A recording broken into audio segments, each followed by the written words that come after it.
Crime counter news ఛానల్కి స్వాగతం. Vitamin D లోపం ఎందుకు వస్తుంది, రాకుండా ఉండాలంటే మనం ఏ జాగ్రత్తలు తీసుకోవాలి? డాక్టర్ శంకర్ నేరెళ్ళ మనకు వివరించి చెప్తారు. అందరికీ నమస్కారం.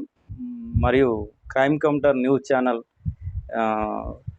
వీక్షిస్తున్న ప్రజలకు అందరికీ నమస్కారం. ఈరోజు ఒక విటమిన్ డి డెఫిషియన్సీ వల్ల మనకు ఎలాంటి ఇబ్బందులు వస్తాయి తెలుసుకోవడానికి మేము ముందుకు రావడం జరిగింది. విటమిన్ డి డెఫిషియన్సీ అనేది చాలా ఎక్కువగా ఈ మధ్య కాలంలో మనకు కనిపిస్తుంది. ఈ ఉరుకుల పరుగుల జీవితంలో ఈ సూర్యరశ్మి తగలకుండా జీవిస్తున్నారు. చాలా వరకు అపార్ట్మెంట్లో ఉండటం వలన చాలా ఇరుకు దాంట్లో కట్టుకొని నివసించడం జరుగుతుంది. దానివల్ల చాలా వరకు సూర్యుడు ఉదయించేది తెలియదు, అస్తమించేది తెలియదు కొంతమందికి. దానివల్ల చాలా వరకు ఎక్కువగా ఈ విటమిన్ డి డెఫిషియన్సీ అనేది మహిళల్లో ఎక్కువగా కనిపిస్తుంది. పురుషులు అంటే ఎవరైతే ఉన్నారో వాళ్ళు జాబ్కి వెళ్ళటం వల్ల అక్కడో ఇక్కడో వారు బయట తిరుగుతుంటారు. వీరు మహిళలు అనేది ఇంటి పట్టునే ఉంటూ ఇంటి పనులు చేసుకుంటూ హౌస్ వైఫ్గా ఉంటారు. కాబట్టి వాళ్ళ ఇంటి నుంచి బయటకు వెళ్ళే వీలు కాదు. కాబట్టి ఈ విటమిన్ డి డెఫిషియన్సీ వారిలో ఎక్కువగా ఉంటుంది.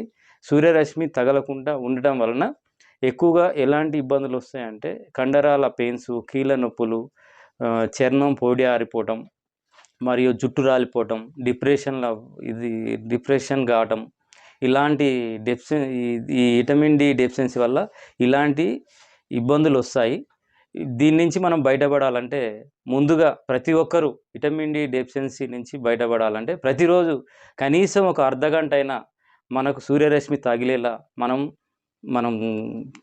మనం చూసుకోవాలి. మరియు దాంతోపాటుగా విటమిన్ డికి సంబంధించిన ఆహారాలు ఏమైతే అంటే ఆకుకూరలు, పాలు, పండ్లు, మరియు డ్రై ఫ్రూట్స్ కానివ్వండి, చేపలు, గుడ్లు మొదలగు ఇలాంటివి ప్రోటీన్ ఫుడ్ తీసుకోవటం వల్ల మనం విటమిన్ డి డెఫిషియన్సీ నుంచి మనం బయటపడే అవకాశం ఉంటుంది. దయచేసి ఈ ఉరుకుల పరుగుల జీవితంలో ఆరోగ్యానికి ప్రాధాన్యత ఇవ్వండి. ఆరోగ్యం కాపాడుకుంటే మనల్ని, మన కుటుంబాన్ని మనం కాపాడుకున్న వాళ్ళం అవుతాము.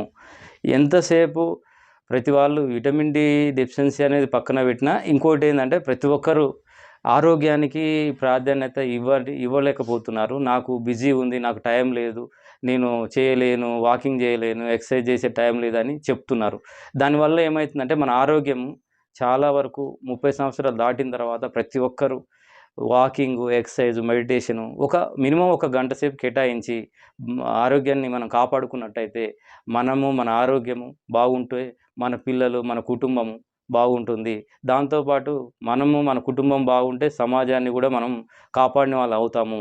దీన్ని దృష్టిలో పెట్టుకొని ప్రతి ఒక్కరూ ఈ junk food, fast food, spicy food ఇవన్నీ పక్కకు పెట్టేసి చక్కగా కూరగాయలు, పాలు, పండ్లు ఇవి తీసుకుంటూ మంచిగా దీన్ని పాటిస్తూ విటమిన్ డి డెఫిషియన్సీ మాత్రం ఖచ్చితంగా దీన్ని నివారించాలని కోరుకుంటూ ఉదయం పూట ప్రతిరోజు ఖచ్చితంగా మార్నింగ్ ఉదయించే సూర్యుడు ఖచ్చితంగా వచ్చే సూర్యరశ్మికి మనము తగిలినట్టయితే ఉదయం ఫస్ట్ సూర్యుడు ఉదయించే టైంలో ఆ టైంలో మనం సూర్యరశ్మి తగిలినైతే విటమిన్ డి మంచిగా వస్తుంది మనకి. దానివల్ల మనము ఆరోగ్యాన్ని మనం కాపాడుకున్న అవుతాము. ప్రతి ఒక్కరూ విటమిన్ డి డెఫిషియన్సీ నుంచి బయటపడాలని కోరుకుంటూ మీ doctor Shankar Nerella, mother good health foundation founder and chairman మరియు సామాజిక విశ్లేషకులు. థ్యాంక్ యూ అండి. ధన్యవాదాలు.